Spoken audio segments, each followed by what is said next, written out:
my dear बच्चा, this is Beena Yadav. I welcome you all to Aakash Byju's NEET.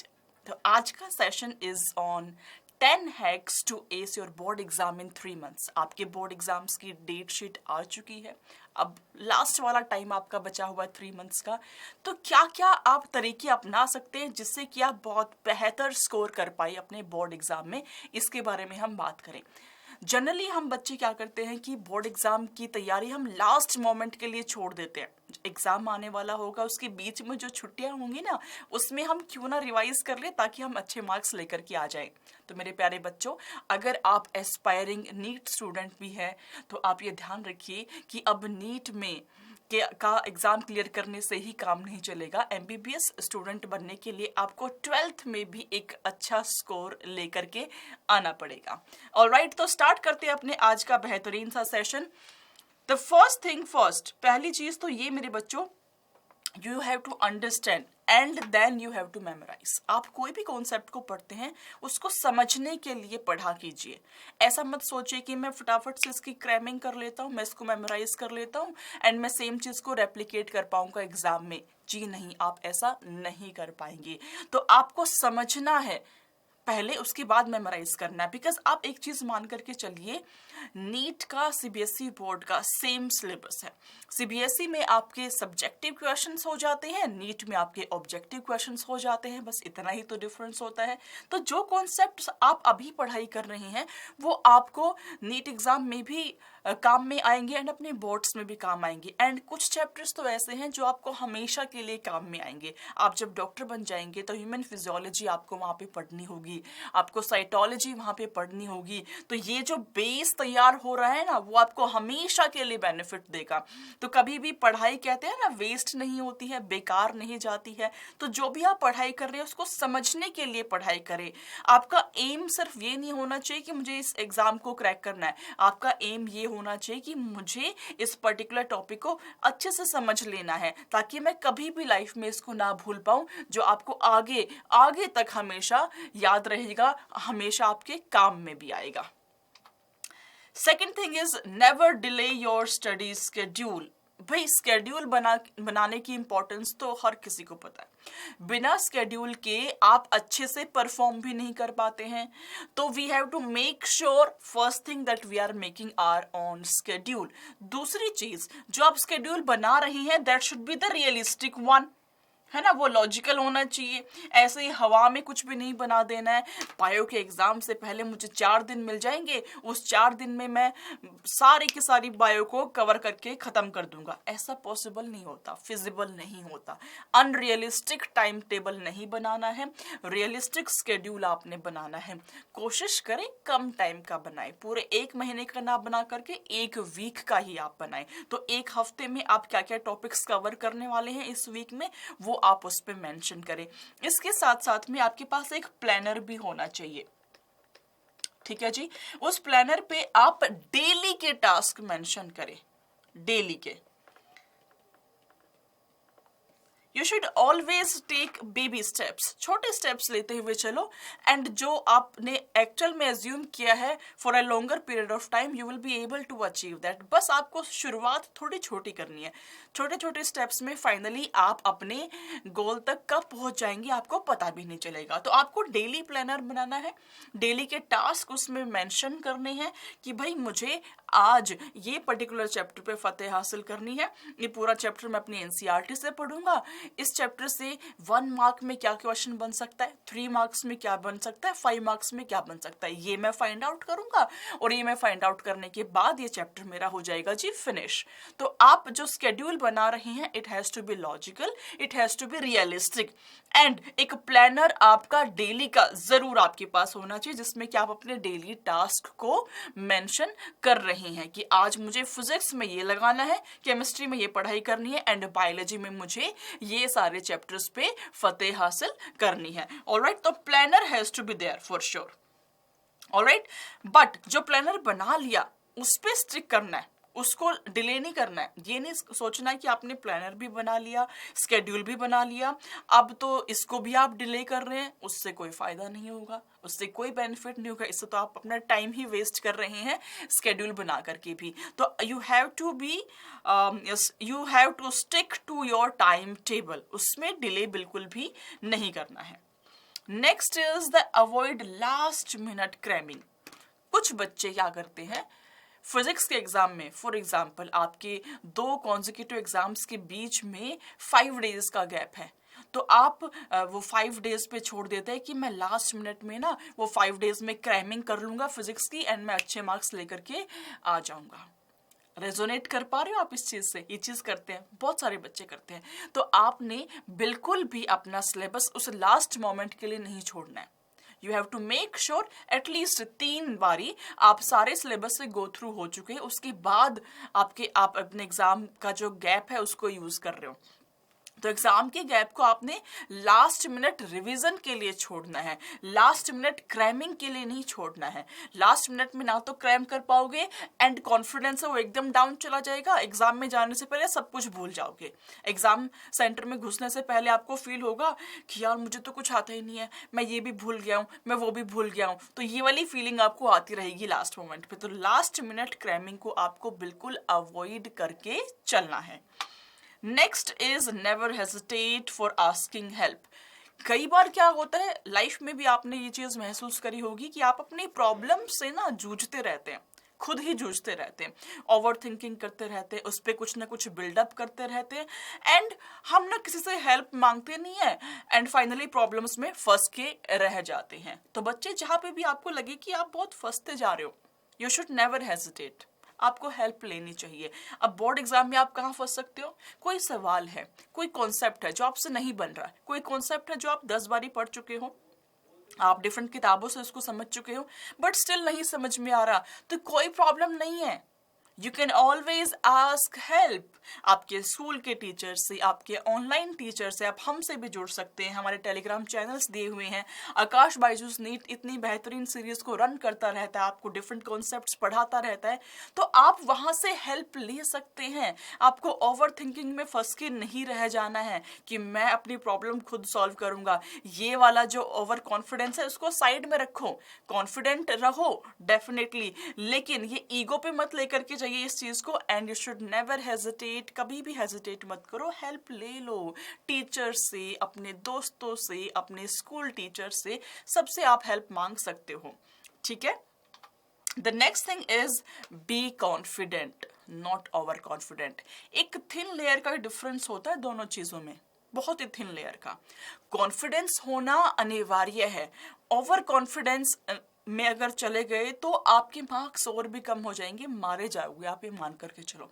ये मत सोच लो कि मुझे तो सब कुछ आता है, मुझे कुछ पढ़ने की जरूरत नहीं है, मैं अच्छा स्कोर कर पाऊंगा। फॉर एग्जाम्पल अगर स्कूल की किसी टर्म टेस्ट में आपके अच्छे मार्क्स आ गए तो आपने ये फील कर लिया कि भाई मैं तो सब कुछ कर सकता हूँ। ओवर कॉन्फिडेंस में नहीं आना है। उस टर्म टेस्ट में आपने अच्छा कर लिया बट आपको कॉन्जिक्यूटिव टाइम पे उसको रिवाइज भी करना पड़ेगा। अगर रिवाइज नहीं करेंगे तो सब कुछ भूल जाएंगे, बिकॉज बायो में तो मेमोराइज करना भी इंपॉर्टेंट है। फाइनली आप एग्जाम में कितना रेप्लिकेट कर पाते हैं, दैट इज मोर इम्पोर्टेंट, वो ज्यादा इंपॉर्टेंट है। हाँ जी, तो ओवर कॉन्फिडेंस एंड कॉन्फिडेंस में जो एक थिन लाइन का डिफरेंस है ना, उसको मेंटेन करते हुए चलना है। कॉन्फिडेंट वाली साइड में रहना है, ओवर वाली साइड में हमें नहीं घुस जाना है। कॉन्फिडेंस होना भी जरूरी है। सब कुछ पढ़ने के बाद भी ये मत सोचिए कि मुझसे कुछ नहीं बन पाएगा, आपसे डेफिनेटली बन पाएगा, आप सारे क्वेश्चंस को सॉल्व कर पाएंगे। तो ओवर कॉन्फिडेंट नहीं होना है, but you should have a very good vibe, very good confidence with in yourself. Next is avoid multitasking. एक बारी में एक ही काम करने की आपको सोचनी चाहिए। आप लोग क्या करते हैं, आपने पढ़ने के लिए टाइम शेड्यूल निकाला, आप बैठ गए पढ़ने के लिए, साथ में मैंने मोबाइल भी ले लिया है, चलो एक रील देख लेता हूं मैं। एक रील देखने बैठा और उसको स्क्रॉल करते करते करते करते कब वो रील्स 10, 15, 20 हो गई मुझे पता भी नहीं चला। हाँ, करते हैं, ऐसा करते हैं, स्क्रॉल ही करते चले गए जी। तो आपको मोबाइल को, सोशल मीडिया को, मोबाइल को, बाकी चीज़ों को साइड में रख देना है। फॉर एग्जाम्पल, आपने पढ़ना शुरू किया, मम्मी ने कहा कि अरे कुहू चलो चाय बन गई है, थोड़ी सी चाय ही पी लो। आपने सोचा चाय क्यों ना मैं टीवी के साथ पी लूँ, टीवी चला लिया आपने, साथ में चाय पीना शुरू कर दिया। कब आपका 1 घंटा, 2 घंटा, 3 घंटा व्यतीत हो गया, आपको पता ही नहीं चला। तो बच्चे, आपको मल्टीटास्किंग नहीं करनी है, बहुत सारी चीजों में पैर नहीं फंसाना है। जब आप पढ़ रहे हैं तो आप सिर्फ और सिर्फ पढ़ाई कर रहे हैं। खा रहे हैं, उसका अलग टाइम है, टीवी देखने का अलग टाइम है, खेलने का अलग टाइम है, एक्सरसाइज करने का अलग टाइम है, इनफैक्ट मोबाइल यूज करने का भी अपना एक अलग टाइम निकाल करके रखो। एंड मेक श्योर आप उसी टाइम में ही अपने मोबाइल को यूज कर रहे हो, ना उससे पहले ना उसके बाद। तो you have to stick to your own timetable, stick करके रखना है। मल्टीटास्किंग में पैर फंसा करके रखोगे तो कोई भी कार्य अच्छे से नहीं कर पाओगे, ना ये ना वो। तो एक चीज पे फोकस्ड होके एक ही काम को अच्छे से हमें करना है। Next is right study material and create your short notes. भाई, मैं हमेशा एक बात अपने बच्चों को बोलती हूँ कि आपके खुद के नोट्स से बेहतर कोई भी स्टडी मटेरियल नहीं है इस दुनिया में। आप n नंबर ऑफ किताबों से पढ़ाई करें, लेकिन जब आप उसको खुद से लिखते हैं ना, अपने खुद के नोट्स बनाते हैं, उससे बेहतरीन पढ़ाई कभी भी नहीं हो सकती है। ठीक है, तो बेहतरीन पढ़ाई करने के लिए हमें अपने खुद के नोट्स जरूर बनाने चाहिए। ठीक है, आप मैम की क्लासेस लगाइए, आप एनसीईआरटी किताब को पढ़िए, उसके साथ में अपने खुद के नोट्स भी क्रिएट कीजिए। फॉर एग्जांपल, मैम ने आपको पढ़ाया है क्रैब साइकिल, क्रैब साइकिल की आपने पढ़ाई करी, मैम का लेक्चर आपने लगाया, आपने एनसीईआरटी पढ़ी, उसके बाद आपने खुद से बैठ करके नोट्स बनाए कि मैम ने मुझे क्या पढ़ाया था क्रैब साइकिल में। हाँ जी, ये मॉलिक्यूल्स होते हैं, यहाँ पे एटीपी रिलीज हो रहा है, यहाँ पे NADH2 हो रहा है, यहाँ FADH2 हो रहा है, आपने यहाँ पे लिख लिया है। तो what are you doing? You are making your own short notes. ये शॉर्ट नोट्स कब काम आएंगे? जब आप फाइनली एग्जाम देने जाते हैं ना, तो एग्जाम का जो वो गैप होता है 2 और 3 डेज का, जब आप रिवाइज कर सकते हैं, उस रिवीजन में आप अपनी किताब ना खोल करके उस रिवीजन में आप अपने ये शॉर्ट नोट्स को यूज कर सकते हैं।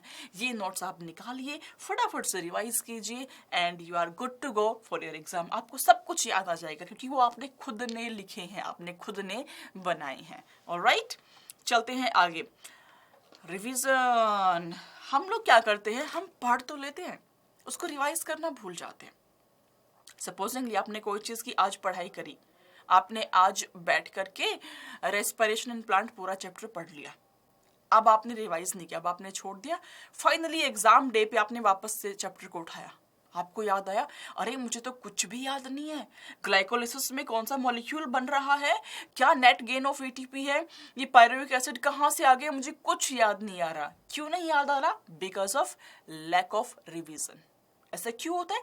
जब आप पहली बार टॉपिक पढ़ते हैं ना, तो आपको बहुत टाइम इन्वेस्ट करना पड़ता है, बट अगर आप कम टाइम में उसको रिवाइज कर लेंगे तो आपको सिर्फ हाफ टाइम ही देना पड़ेगा। फिर से उसको रिवाइज करेंगे, उस हाफ का भी हाफ 1/4 टाइम आपको देना पड़ेगा। फिर से रिवाइज कर लेंगे, 1/6 टाइम आपको देना पड़ेगा। तो अगर आप रेगुलर टाइम इंटरवल पे रिवाइज करते हुए चलते हैं, अगर आप रेगुलर टाइम इंटरवल पे रिवाइज करते हैं, तो वो टॉपिक पुख्ता हो जाता है। एग्जाम सेंटर में आपको ये याद नहीं आएगा कि अरे मैं तो भूल ही गया हूँ लास्ट मोमेंट पे। जी नहीं, द बेस्ट स्ट्रेटेजी इज आपको रिवाइज करना है। वीक डेज में आप जो भी पढ़ाई करते हैं, वीकेंड्स पे डेफिनेटली उसको रिवाइज कीजिए। जब तक कि आप वीकेंड्स पे उसको रिवाइज नहीं करेंगे, वो टॉपिक, वो चैप्टर पुख्ता आपको नहीं समझ आएगा। ठीक है जी, तो फ्रीक्वेंटली रिवाइज करना है हमने, लास्ट मोमेंट के लिए नहीं छोड़ देना। एक बार पढ़ा, ठीक है जी, हो गया हमेशा के लिए चैप्टर कंप्लीट, ऐसा नहीं होगा बच्चे। आपको वीकेंड पे इसको रिवाइज करना जरूरी है। Next is practice time management. कुछ स्टूडेंट्स की ये प्रॉब्लम होती है कि आप टॉपिक्स तो पढ़ लेते हो, आपको आता भी सब कुछ है, बट उस डिफाइंड टाइम में, उस स्टिपुलेटेड टाइम में आप क्वेश्चन सॉल्व नहीं कर पाते हो, आप अपने पेपर को कंप्लीट नहीं कर पाते हो। क्यों? क्योंकि आपने प्रैक्टिस नहीं करी है टाइम मैनेजमेंट की। तो बच्चे, जितना टाइम आपको एग्जाम में मिल रहा है, आप तो उसी टाइम में अपना बेस्ट भी देंगे। एंड हर एक टेस्ट में ना सिर्फ आपकी इंटेलिजेंस चेक होती है, बल्कि टाइम मैनेजमेंट भी चेक होता है हमेशा। तो टाइम मैनेजमेंट को बेस्ट बनाने के लिए आप पहले 2-3 प्रैक्टिस पेपर तो जरूर सॉल्व करते हैं with in the set time table. अब प्रैक्टिस क्वेश्चन सॉल्व करने का मतलब ये नहीं है कि आप बैठ गए आराम से 5-6 घंटे में आराम से सॉल्व कर रहे हैं सारे क्वेश्चंस को। जी नहीं, within the defined time limit, within the stipulated time limit, you have to solve those questions जो आपके पूरे पेपर में आए हुए हैं। तभी आपके टाइम मैनेजमेंट स्किल्स इंप्रूव होंगी, तभी आप अच्छा स्कोर कर पाएंगे। नेक्स्ट इज एसेस योरसेल्फ, है ना। हम लोग क्या करते हैं, अपने आप को एसेस करना भूल जाते हैं। हमने पढ़ाई करी, टॉपिक को छोड़ दिया साइड में, ठीक है। हमने नेक्स्ट टॉपिक उठा लिया, हमने टाइम टेबल बनाया हुआ है जी, आज एक्स चैप्टर, कल वाई, परसों ए, तरसों डी, है ना। हम सिर्फ उसको करेंगे, टिक मार्क करेंगे, लेकिन अपने आप को एसेस नहीं करेंगे। तो बच्चे, कोई भी टेस्ट अगर आप पास करना चाहते हैं तो आपको उसके सैंपल पेपर सॉल्व करना बहुत जरूरी है। हम नीट के लिए कहते हैं कि जी आपको मॉक टेस्ट पेपर जरूर लगाना चाहिए। वो हम क्यों कहते हैं? क्योंकि आप अपने आप को एसेस कर पाते हो, अब आप अपने आप को देख पाते हो कि कौन से मेरे वीक टॉपिक्स है, कहाँ पे मैं लैग कर रहा हूँ, क्या चीज़ मिसिंग है, किस चीज़ को मैं इम्प्रूव करके ज़्यादा बेहतर परफॉर्म कर सकता हूँ। तो you can assess yourself by doing so. अपने आप को एनालाइज करना, एसेस करना बहुत ज़रूरी है। टेस्ट देने से ज्यादा इंपॉर्टेंट अपने आप को एनालाइज करना एंड एसेस करना होता है। Right everyone?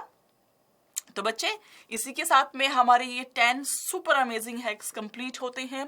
आकाश बायजूस नीट ने एक टेस्ट सीरीज लॉन्च करी है जो बहुत ही अच्छी टेस्ट सीरीज है। वो 4 डिफरेंट पैकेज की फॉर्म में आपको देखने को मिलेगी बच्चे। इसमें डीपीपीज है, लाइव मॉक टेस्ट है, पीवाईक्यूज है एंड एआईटीएस है।